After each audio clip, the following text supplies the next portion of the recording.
Hello everyone and welcome back to our channel. We are Millennial Mom. If you don't know who is who, I'm Millennial. This is Mom.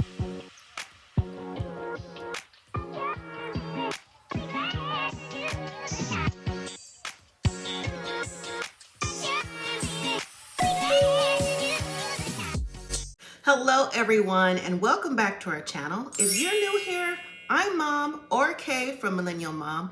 Now before I begin, don't forget to hit that like button, share the video, leave your comments because I love interacting with you all in your comments from your perspective on the show.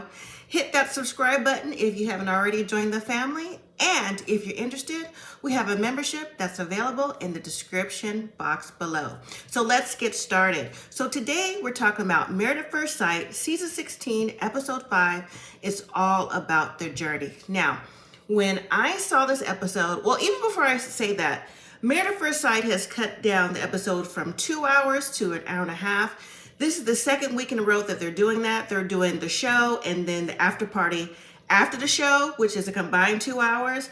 I know that there's been a lot of feedback with that. Like people think maybe that 2 hour show is what they need, but I don't. I think they've always needed to get to the nitty gritty and move on, but that's just my opinion. But also this episode, I'm gonna say this was a little bit of a filler episode. Even though the couples are on their honeymoons, it didn't really give a whole lot. I think next week's episode where most of the drama from the honeymoons, and you all know if you've been watching Married at First Sight for a while or have watched our reviews for a while, that stuff goes down on the honeymoons. And you know what? I'm waiting on it. I mean, let's get to what we're gonna see to set up the season, right? All right, so let's just talk about the episode. So it is day 3 of the marriage, the first day of the honeymoon. And Shaquille and Kirsten have finally made it to Jamaica. He's done with his presentation in Mississippi because he's got his PhD he's doing and he had to present something. So they finally have made it. Now, there's some quick scenes of the couples having breakfast in the morning and talk about how they're feeling. Now, I mentioned it in the episode before, Chris and Nicole, they tend to have lots of deep conversations. I've noticed that about them. Maybe because I'm intellectual and a thinker myself, I always can pick out the couples who tend to have those conversations deep and early, but that doesn't necessarily mean that they're gonna last towards decision day and beyond. But Chris and Nicole, they're talking about the relationship. They both feel they're on the same page and where do they think the relationship is going. They both tend to think that their relationship is starting the way they want it to, and maybe they could see themselves progressing after decision day already, like saying yes. So they're already having decision day mini conversations. So I don't know, is that a good thing? So let's start off with Eris and Jasmine. In the morning, we know that Jasmine, she likes her breakfast, she likes her bacon, because every time she orders it, Eris always seems to acknowledge that, oh, you having bacon again? I mean, listen, just because he doesn't necessarily eat pork or bacon or meat or whatever, is he gonna have to say this to her like every single time? And I'm wondering, is this also gonna be an issue along the way that she eats bacon or just things that he don't eat in general? He's gotta point that out to her. He has Jasmine kind of like a Kirsten with Shaquille. She's already checking off the things he don't like about her. Jasmine goes on to say that, well, they talk about their previous relationships. Jasmine said that hers didn't work out for different reasons because she's a workaholic and helping to take care of her mom because her mom is going through chemo. And if you all watch our videos and know about my journey, the same thing here too.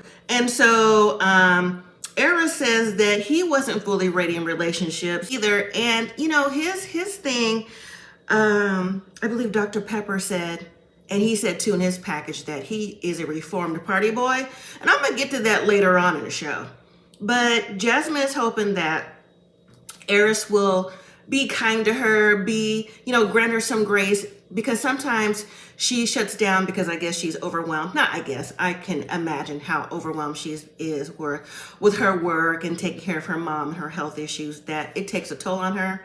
And Eris is saying nice things for now, saying, hopefully that Jasmine will be able to lean on him, and I hope she can too. So then we have Dominique and McKinley.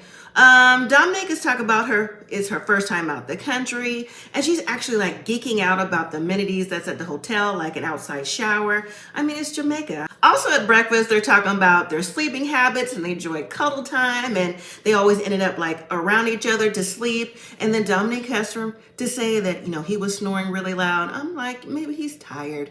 Everyone snores to a point. There's different levels of snoring, and if this is gonna be your match, well, maybe you just have to hear some snoring or work it out somehow. And then when we see Shaquille and Kirsten, like I said, they have made it. They're to Jamaica. They're in their room now, and they're looking around the room. They're saying, oh, it's very nice. But one thing that Kirsten said, she's like, thank God we're here, you know. And I felt that. I know she was saying to Shaquille that she didn't mind supporting him and what he has to do for his education, but she's happy to be in Jamaica.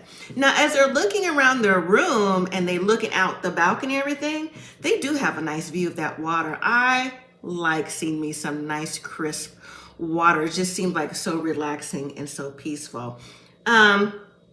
They cheers to finally being in Jamaica and to getting to know each other. And so now it's after breakfast. The couples are enjoying their time on their excursions. And we're going to go back to Eris and Jasmine. They go snorkeling. And again, those underwater scenes in that water is just so pristine, so blue. I just love that. It was cute. They ended up holding hands while they were snorkeling together. But once they came out the water, Eris was talking about something like his beard. Maybe the snorkeling mask didn't fit around his beard the way he wanted it to. And he was talking about like maybe shaving it down. But I guess I never heard anyone say that before. But don't they have adjustable mask and big enough mask where he can wear? I don't know what the deal is, but they seem like they had a good time. Now, later in the evening, as Eris and Jasmine are having dinner, Eris asks for a bite of Jasmine's food. So she is giving him a bite. She actually feeds it to him. And then she's like, dang, you had to eat it all? You had to eat the whole thing? And I'm thinking, well, he asked for a bite, so you should have just gave him a bite. And then Eris just jumps right in with, so what's your favorite sexual position? And that takes Jasmine back. And you know what? The way that Eris asked it, it took me back too. Now, I'm just going to say, in my opinion, when they did get into the conversation about sex and intimacy, I think there was that Eris could have used some tact when he was talking, because he was just saying that before they went snorkeling, how his wife is a stranger and how he wants to get to know her. And I think he was another one, the men who talked about boundaries. But then you just come out like, what's your favorite sexual position? And so Jasmine said she plead the fifth. And then so Eris changed the conversation to, so what's your favorite color? And Jasmine said it's lavender. And then Eris says, well, you know, people like lavender, like the downward dog. I'm like, is he not reading the room here? Eris then says something in confession that said he is more open with his, you know, talking about sex and what all that entails. And he said he wants to get the demon out of her. Jasmine said that she didn't feel comfortable talking about sex, that she likes sex, but just, you know, want to take a little bit more time. And so Eris said, so why aren't you not comfortable? And she's like, well, you know, because that's just not what she does. And then Eris said that, you know, you saying that you're being comfy, that's the lady answer when I'm trying to get the whore answer. You know what? That right there. Now, again, see, now I'm back around to what I was going to say. Dr.Pepper said that Eris was a reformed party boy. Is he? Because with the comments that he was making, right off top, does that sound like he's a reformed party boy or a reformed F-boy? So when we see Dominique and McKinley, McKinley and Dominique are doing a kayaking excursion, and he's looking out in the water and he's saying, oh, it looks so nice and, you know, so peaceful, just whatever he was saying. And then he's saying, so we're going to have to get on that. And that's the kayak. Now, he seemed like he was apprehensive. And I'm thinking, now who signed you up for the kayaking experience if it wasn't you? Or did production sign it up? Because he seemed like he was all gung-ho looking at the water, but now the kayak is too small. The kayak that they're on is a 2-person kayak. I think it's more like a catamaran, where they have someone on there that is guiding it for you so they don't have to do it themselves. And that puts Dominique at ease. She's like, ooh, I'm so glad that he's not driving us out there in the water. I'm thinking, girl, me too, because I think you have been stuck and are calling for Mayday. And then Dominique, in her confessional, she says that Mackenzie isn't as adventurous as she is, and he's even more close-minded than someone that she likes. So, because remember, Dominique is, her thing is, her family said she's a tomboy, but also a lady. So she likes to fish and do things like that. McKinley, so far, doesn't seem like he's into things that she's into. Now, when we see Clint and Gina, while they're trying to go out on their excursion, now wherever they were trying to go, they got lost. They said they asked for directions 5 times. They couldn't find out where they were headed to. And then they got to a road that was flooded, and they just ended up doing whatever it is that they can do. Now, on the way back, I guess they ended up stopping at a waterfall, but at the same time, they were complaining because the waterfall was like a 20-minute hike down the way. But guess what? They finally made it. Now, Clint and Gina are talking about just life in general. Clint says that he wants to know about Gina being a boss lady. Gina said, yes, I am. I even had to do payroll today. I'm like, you can give that to like your mom or a friend or an assistant to do for you while you're on your honeymoon. But Gina's in control of the things that Gina's in control in. Clint says that he wants to help Gina like relax and calm down. And Gina even says that she's open to being more relaxed and just, pulling back a little bit. Let me just say that Clint is talking very nice to Gina. He's talking about, possible traveling adventures and just different things of wanting to know Gina. He's saying that, this experience is helping bring us together. And Gina, for the time being, is saying, yeah, that's true. I want to travel more too and get to know you and do more things together as time goes on.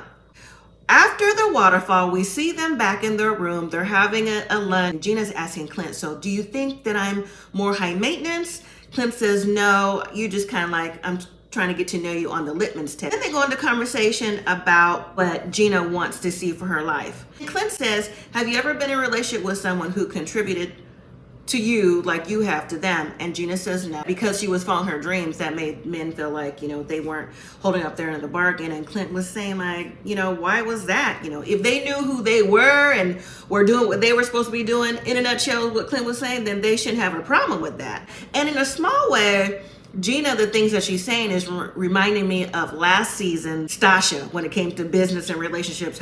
And so when we see Shaquille and Kirsten, they're out for their excursion. They go ATV riding. Kirsten says she's ridden ATVs before, and that it's Shaq's first time.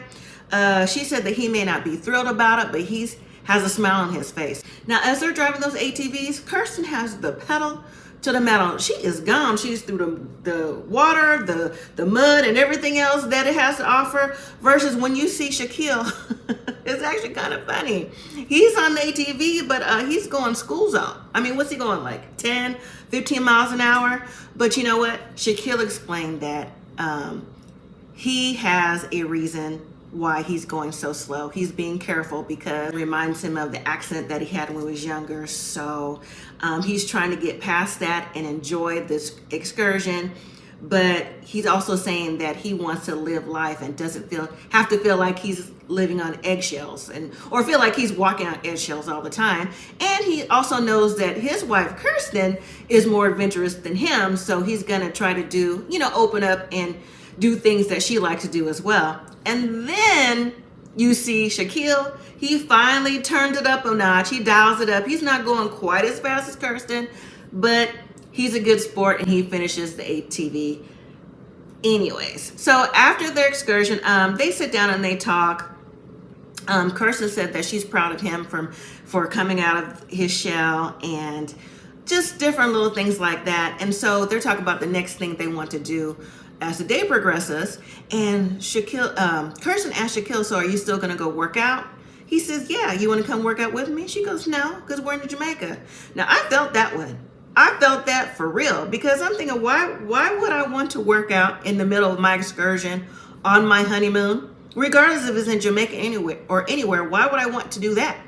And so Shaquille was like, oh, it's good for you, trying to convince her. And Kirsten says, well, I hope I don't go back home with extra 10 pounds, but I'm in Jamaica. And yes, so if you want to go work out, go ahead. I'll meet you back at the hotel. Also in conversation, Shaquille is telling Kirsten that he still has butterflies when he sees her. He's just so happy to be with her. And, he feels like he's in the right place at the right time and moments in his life. And so he asked Kirsten if she feels the same way. And Kirsten admitted that she was not initially attracted to him. But she went on to say that, attraction grows in time. And then in confessional, Shaquille says, not only was he surprised to hear that, but Kirsten be rubbing on his bald head. So I think Kirsten's giving mixed signals. Now, Kirsten did tell him that she's slow to open up and that eventually she wants to, maybe work up to intimacy and kissing. It needs to be the right time and the right type of chemistry, and she's not feeling that right now.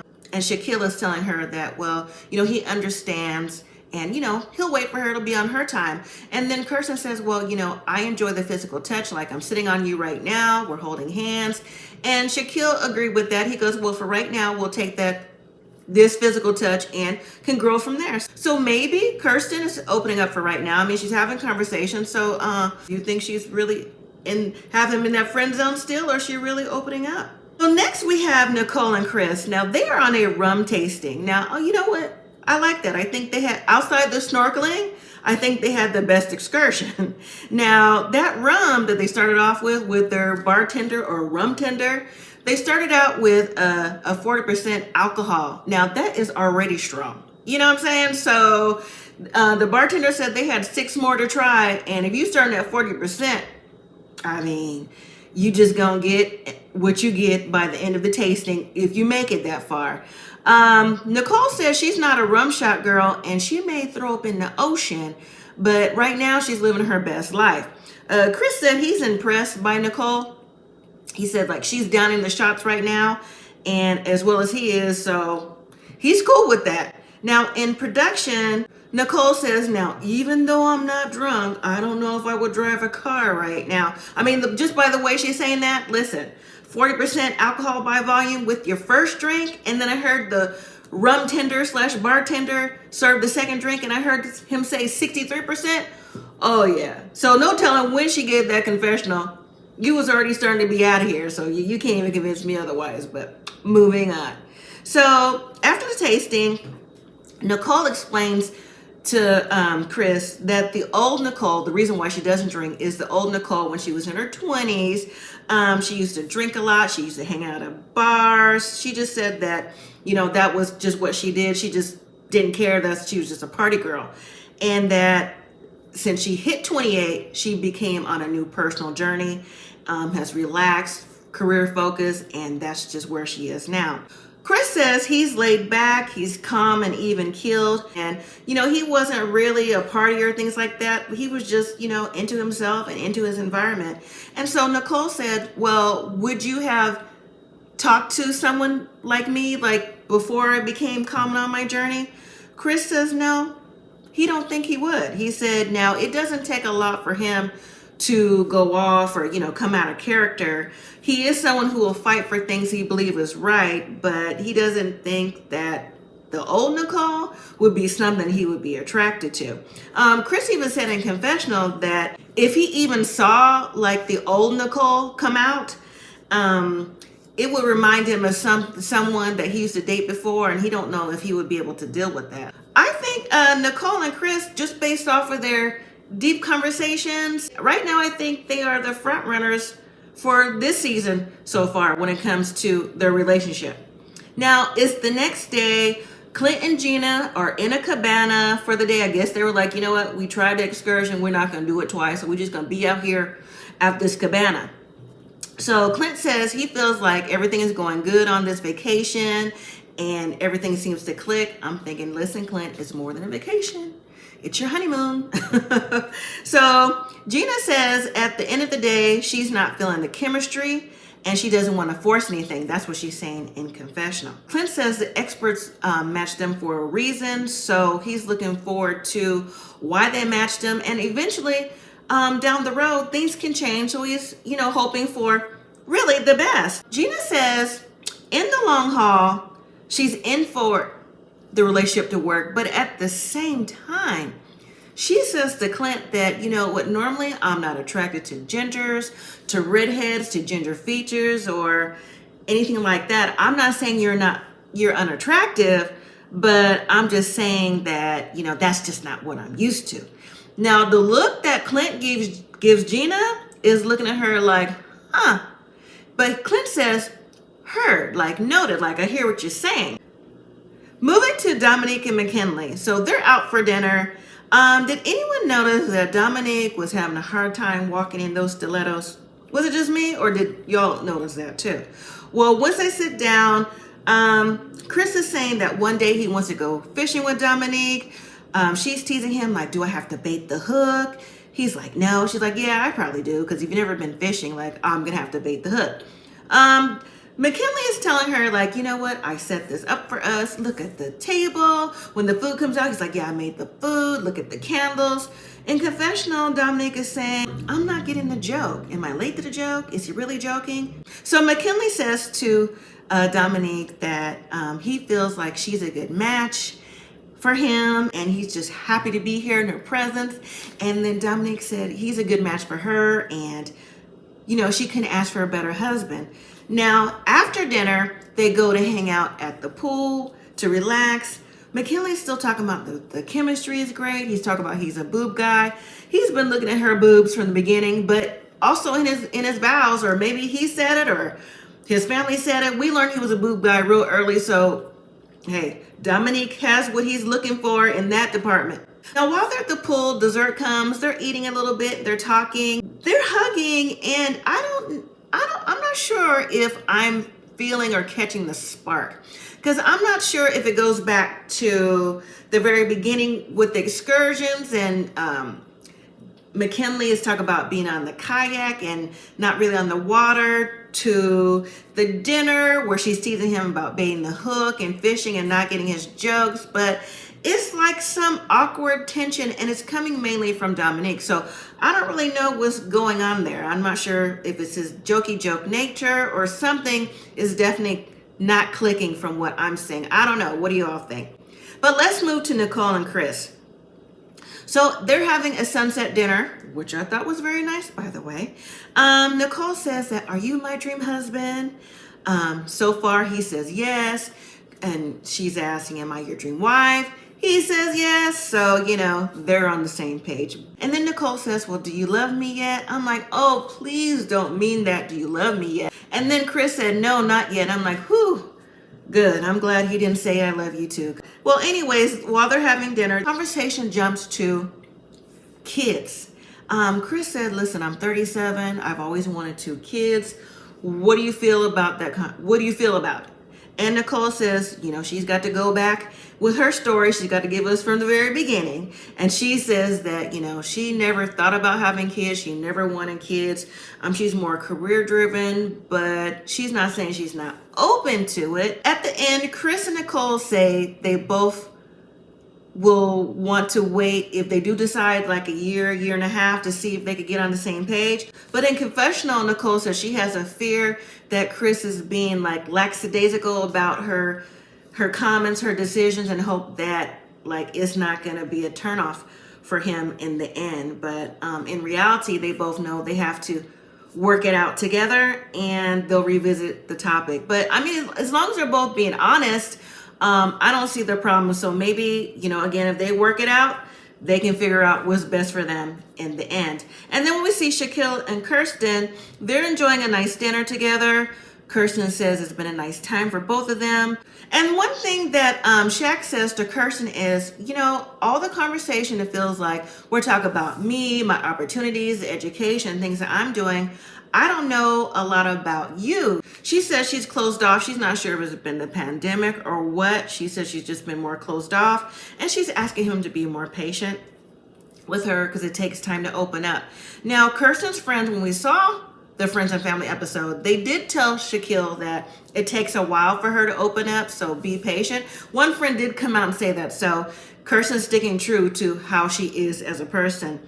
Kirsten says that she wants Shaquille to naturally talk to her, not feel like he's talking to her like in a form of a presentation to her. And she wants to feel more natural, so she would feel more comfortable opening up, talking to him. And Shaquille agrees. He said he's going to work on it. Kirsten's been saying that, you know what, I'm not perfect. You're not perfect. Let's just try to get to know each other and just let things flow naturally. That anything other than a spark, I could see Shaquille maybe with a slight twinkle in his eye for Kirsten, but I'm still not getting the twinkle in Kirsten's eye for Shaquille. And then finally, we have Eris and Jasmine. They're out enjoying the day. They talk about how they've changed in the past year and where they are today. Like if you told them a year ago that, you know, they would be married and in Jamaica and with this whole process, they wouldn't have believed it. But Eris is saying how he's happy that things have aligned up and that's where he is now. So Eris then goes on to ask Jasmine, has she ever been in love, or when was the last time she was in love? And Jasmine said, yeah, she was in love with her last relationship, and that relationship wasn't so long ago. And then Eris says, well, he's never been in love.